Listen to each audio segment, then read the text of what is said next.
was just such a way to go out with an outstanding tournament for Noah winning the world title in his division. Champ! World champ! You're the world champ! You're the world champ! So now I'm a two-time national champion and a world champion.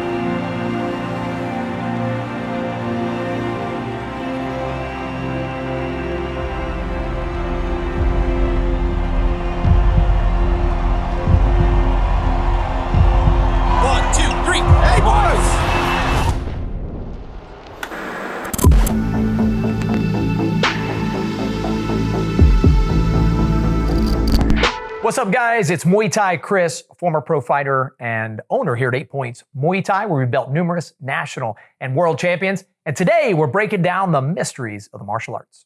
So guys, today we're going to give you a behind the scenes look when I was the head coach of the United States Muay Thai team for the WKA in Scotland. We had 4 fighters from 8 Points Muay Thai travel to Scotland and fight for world titles. So let's take a journey together with myself and our fighters and the 8 Points team as we take a journey to Scotland to fight for gold. My name is McCutcheon. I'm a 9-time national Muay Thai champion. I fight for 8 Points Muay Thai. I'm Seagle. I'm a fighter for 8 Points Muay Thai. I'm a 2-time IKF champion, and I've been fighting since I was 8 years old. My name is Noah Seagle. I'm a fighter out of 8 Points Muay Thai. I'm a 2-time national champion. I've been fighting for about 10 years. My name is Logan Howard. I'm a 10-time champion, including multiple regional and East Coast titles, 3 national titles, and 2 world titles. I've been competing with 8 Points since I was in college, so 2018, I believe, was my first competition. My name is Chris Clodfelter. I'm the owner and head trainer at 8 Points Muay Thai. I had the honor of being one of the head coaches of this year's WKA National Muay Thai and Kickboxing team.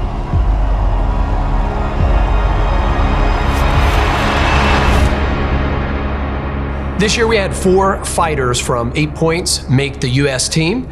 Will McCutcheon, Logan Howard, Caleb, and Noah Seagle all made the U.S. team going to Scotland fighting for gold.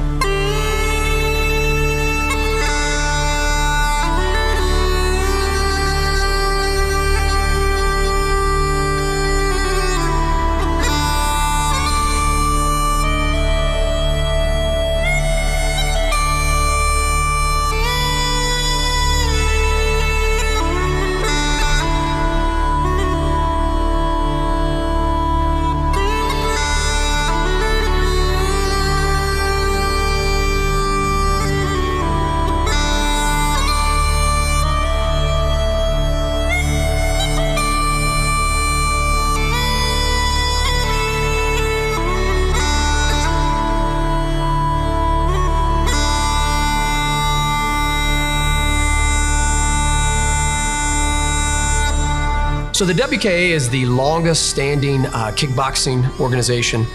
They have shows all over the world. They have organizations in every country. Every year they do their world tournament.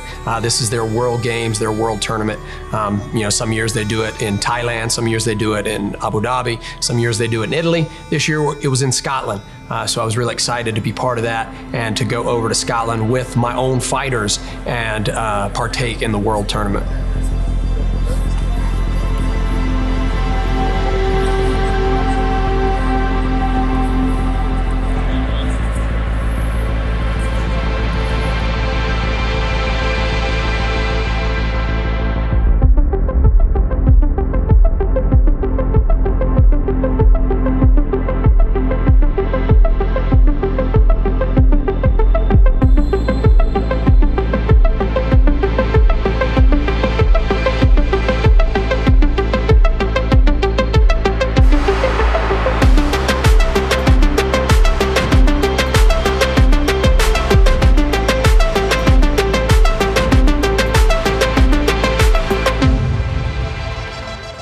4 of these fighters that were chosen for the U.S. team are some of my elite fighters. They're some of my top guys. They're what we call the A team. That means they've had some of the most fights and the most experience here in the gym. Will McCutcheon, one of my top guys, was actually coming off a hard loss. So I knew going into this, both him and Noah, this would be a very difficult tournament going into it, because I know they were bouncing back from some tough losses. But Will especially, we had just come back from Warriors Cup, just come back from New York. He had a really tough weight cut. He had a lot of stuff going on mentally with him at the time of his Warriors Cup fight. And so he really didn't fight to his potential. And I know that was killing him. This fight was at a time in my life when I was going through some new things as a dad, new things as a husband, new things as a business owner. My business took a huge hit. I found out a couple days before the fight that my dad supposedly had 5 to 10 years to live due to a lung disease, and there's all kinds of crap like that had happened, but it had made Muay Thai feel like Muay Thai should be on the back burner. And it made me feel like I was questioning why I was doing this. I know he felt like he let me down, which he didn't. I'm going to be his coach in the valley and on the mountaintop. I'm there with my guys in the wins and losses, but still, I understand that feeling of let down. You put all this work in, and he just ended up not performing that night. What I've learned the most is that being strong is 95% mental. Being a fighter is almost all mental. I'd probably lost that fight as I was getting on the plane to go to New York City. It's a hard pill to swallow. It's something that's hard to live with. But it was necessary, because now I can know that I'll never let that happen again. I feel like I've got nothing to lose now. I am all in. This is not just playtime. This is my life. This is where I show my sons and my daughter how to be a champion, how to get back up when you get hit.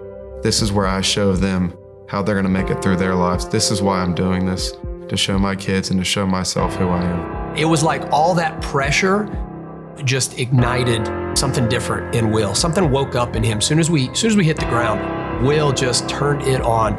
He had one of his most dominant performances against Scotland, and then continued that the rest of the tournament. And he just really, went above and beyond.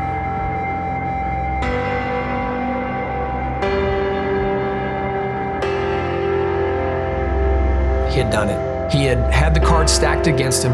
He come to Scotland a little bit nervous, and not only did he win the world title, he did it in dramatic fashion.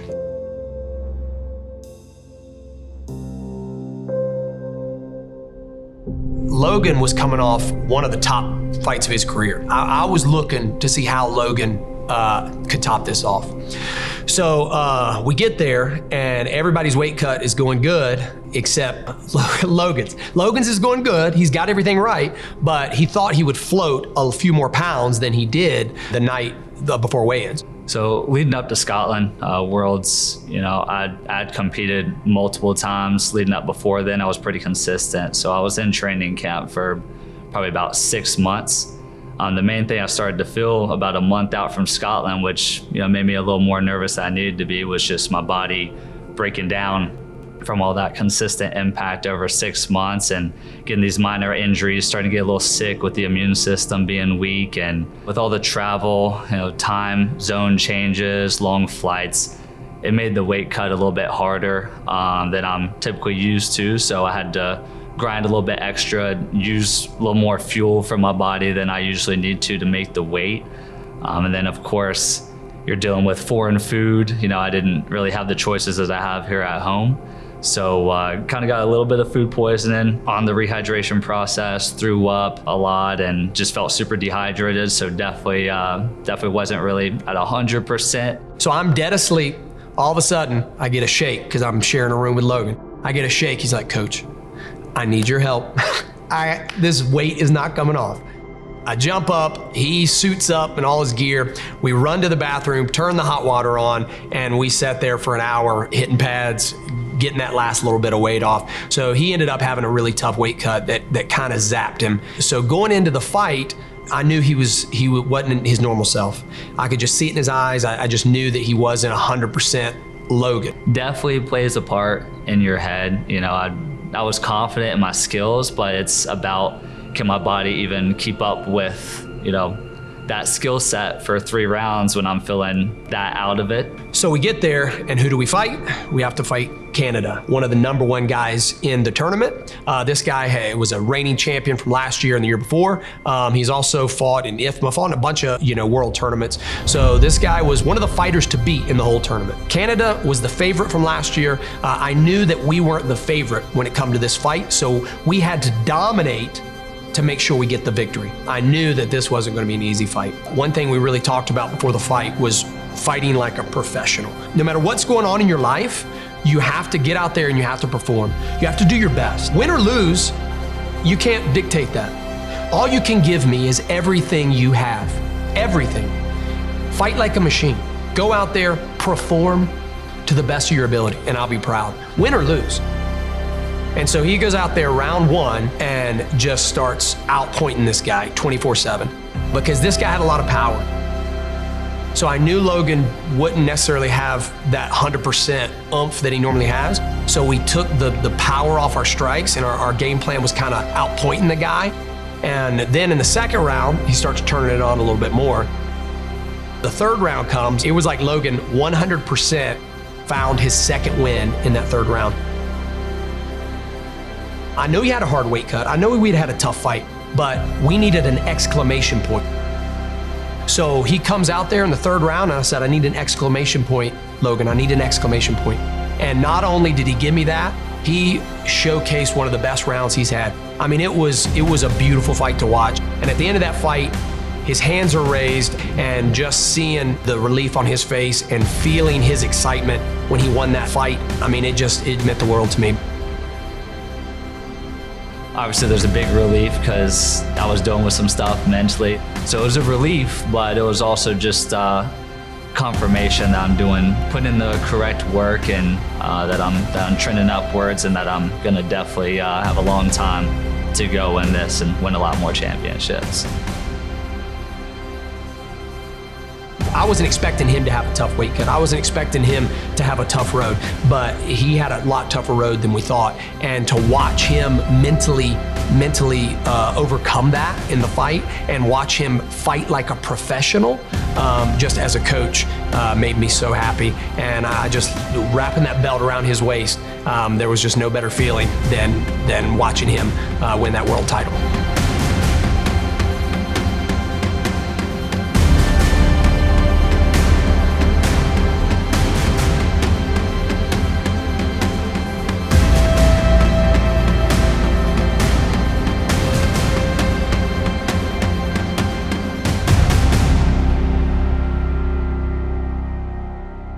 So Caleb Seagle has just been on a tear lately. He's, again, one of my younger fighters, been with me since he was 8, had his first fight at 8.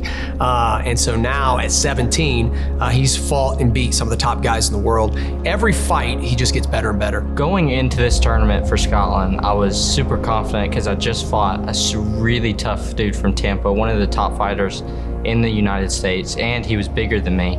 So that was gonna be a really hard fight, but I ended up just outclassing him, which was really good, and it gave me a lot of confidence going into Scotland. And so we were coming off a victory, a big victory, from a guy that's actually heavier weight. So going into this tournament, I knew we were gonna be strong going in this tournament. And as soon as we get to Scotland, it's on point. In Caleb's first fight before the finals, Caleb knocks his opponent's jaw out with an elbow. I mean, he's just on fire, landing stuff. I mean, he's really killing it. But we ended up fighting France, and I knew France was going to be an interesting country to fight. The day before, Will had fought one of their guys for the world title in his division, and it was from France, and Will completely dominated the guy, obliterated the guy. Then afterwards, the French coach comes up to me and says, we lied about Will's weight. You have to have all the official judges and all the official people watch the weight. There's no way we can sneak one over on you, especially on a world tournament. They were looking at excuses. They were making excuses from that point on. And Caleb comes out on fire. He's never looked this strong. I mean, he is completely ragdolling France.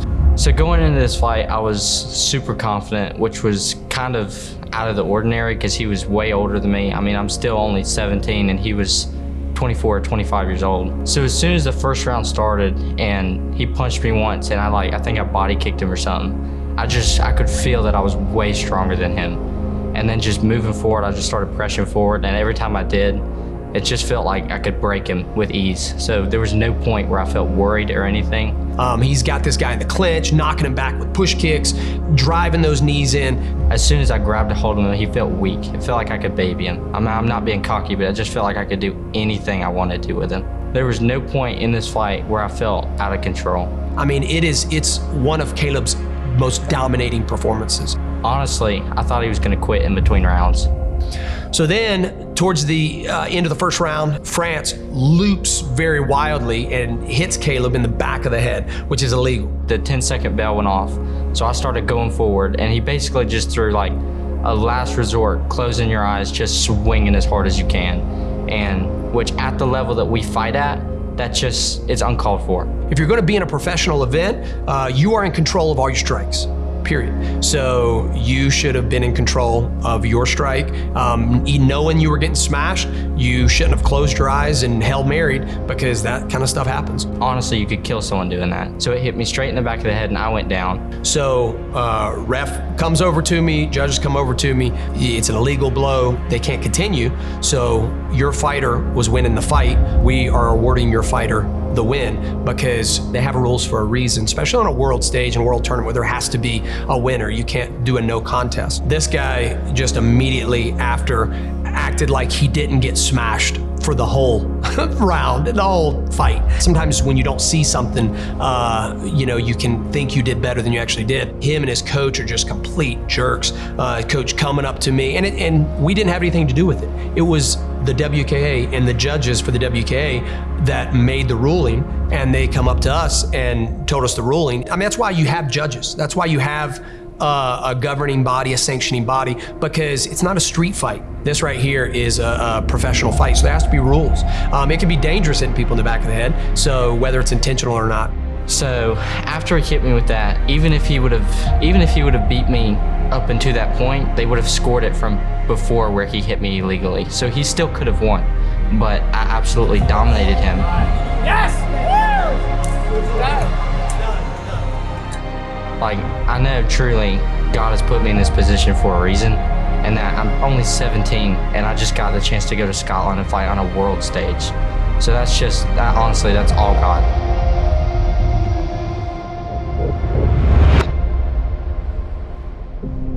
So probably as a coach, the fighter that I was the most worried about on the team, from our team, was Noah Seagle.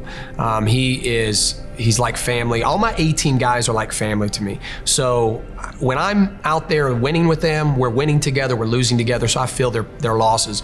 But a couple years ago, Noah took a really, really hard knee to the sternum, knee to the ribs, and had 3 clean breaks where he was out for over a year. And even coming back, he had to come back really, really slow. He was very timid. Before that break, he was unstoppable. He was just like his brothers. He was, smashing through guys. And then when he come back from that rib break, and it was like something was off. Every time he got hit in that area, or every time there was some pressure put on him, he would be worried about that injury and would kind of fold and kind of just give up, to be honest with you. So in that fight, I ended up taking a hard knee to the chest and broke my ribs in about 3 separate places, clean through. I was out for about a year, still training, but you couldn't really do anything. Mentally, that breaks you, and that's super hard to overcome. A year after the injury, we had a fight lined up, so we just trained really hard for that. You go into that thinking, you don't want that to happen again. Leading up to that fight, you've got the fear of losing and putting in all that work for nothing just to go out there and for the same thing to happen again. You're backstage, you're warming up, you've got the same nerves you always do. You feel ready, and then you get in there, and it was just kind of like a switch that just flipped. And I just didn't want to be there. I ended up losing that fight. Just every single fight after that was just extremely difficult. I suffered about 7 losses, so leading up to that, it was very difficult. Something I was struggling with, but you still go out there and do it. I know that's not who Noah is. I know that. So I coached him fight after fight with the goal, not so much that he's gonna win, with the goal that he's gonna overcome this. Nobody goes into a world tournament off 6 losses. Nobody was, but I really fought to have him on the team. He deserved to be there. He deserved to be on that team. We just put in the work every single day. It's super tough going into something like that. Right, you fought amazing. Look at you fought amazing. Okay? Everything, every time you wanted to quit, every time you wanted to quit, it's over today. Okay, it's over. You do not quit. You do not quit. You do not quit. You understand me?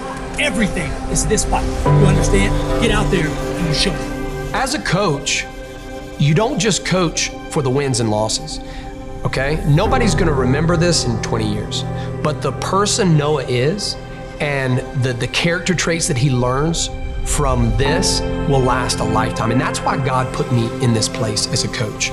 This is my calling. This is my calling, being a coach. And it's not about the wins, it's not about the losses. It's about the character development, and it's about showing who God is through coaching. God doesn't give up on us when we have a hard time. God doesn't throw us to the wayside.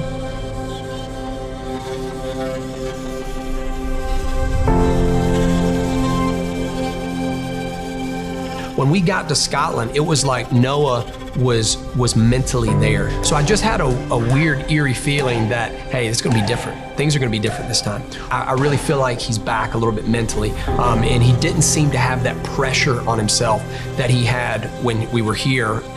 After the work we put in, I knew I wasn't gonna lose. From the start of the bell, it was a different Noah. Noah was a machine. He unleashed the Noah that I see in the gym every day. He fought more technical than any other fighter on the team. Watching that real time, I'll never forget that experience. We're back, baby. We're back. Get ready to win a world title. You understand? So after that fight, after I won, third round ended, I just looked back in the corner, walked over there. There was no other feeling like it, overcoming something like that. Hey, no. You're back, baby. He just comes back to the corner, falls down in the corner, and he said, I'm back. I did it. I did it, coach. I'm back. That's the best fight of the team. Best fight of the team. I mean, the feeling of just overcoming something like that, you don't go into a world competition off of 6 losses and then come out and win.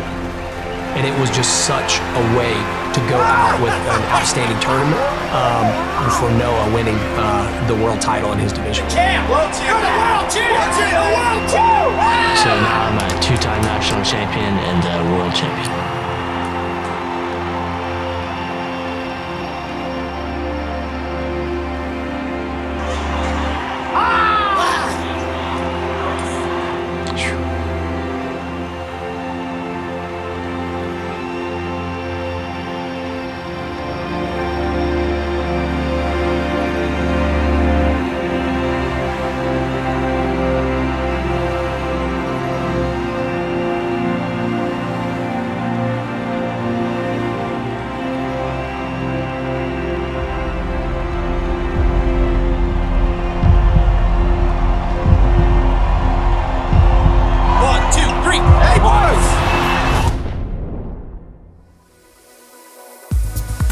So guys, don't forget to like and subscribe to my channel.